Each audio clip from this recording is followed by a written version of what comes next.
and she spearheads the outreach programs at the A.R Rahman Foundation.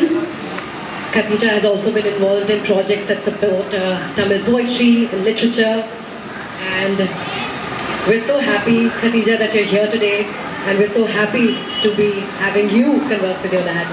And over to you now.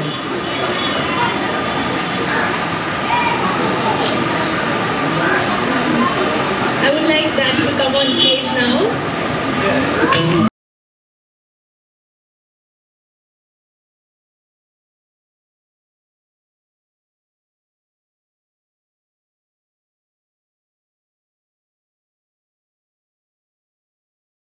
Okay,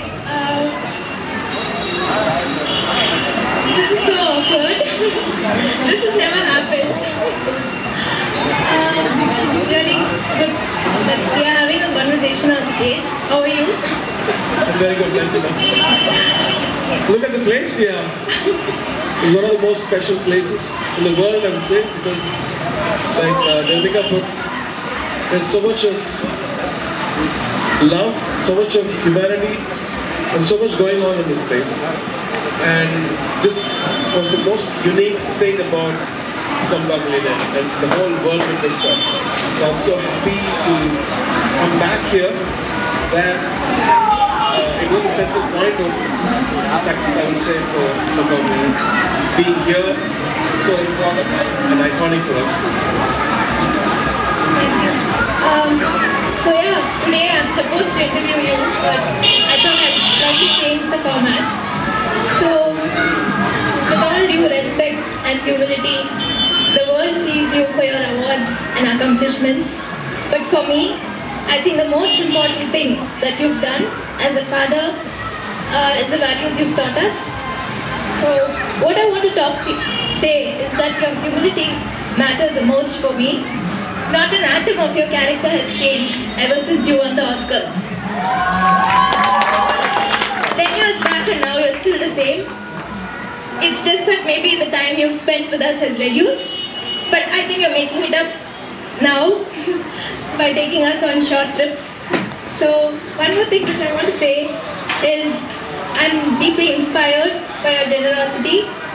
Although we do a lot of initiatives through the foundation, there are a lot of things which you do which you don't tell us, and I come to know through third person that, oh, your dad's done this, and I'm like, okay, I didn't know.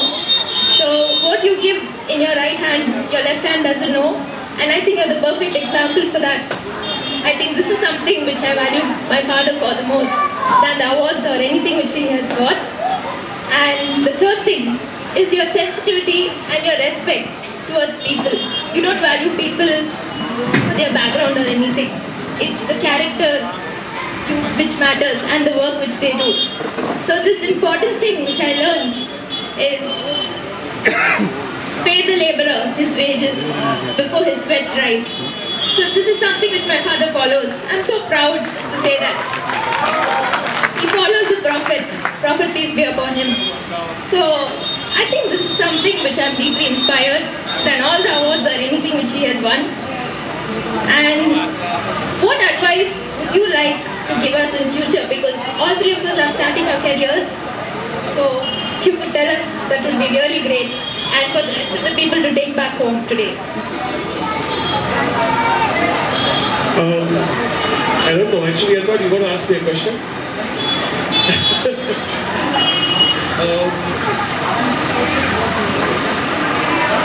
I don't give advices. I think when you grow up, when all three of you grew up, I made sure that I teach you all the things I learned when I grew up, what my mom taught me. And now you need to follow your heart or your instincts and pray to God and He will guide you. And your heart is the best thing, your conscience is the best thing which can guide you. Thank you so much. So one last thing, this could be a little awkward. So 10 years back, exactly 10 years back from now, what happened was we were video calling my dad and he was getting ready for the Oscars. So I told him, don't come back home without the award. But then it got misinterpreted. He thought I didn't want him to come back home. But what I meant was he's surely going to win the award and he's surely going to come back home. So are you offended by that? Because I didn't confront you after that. No, it was fine because I was anyway in a daze that time. Okay. But I was thinking, why is this girl so cruel to me? No. But now I understood. Thank you for the clarification. Okay. Thank you so much.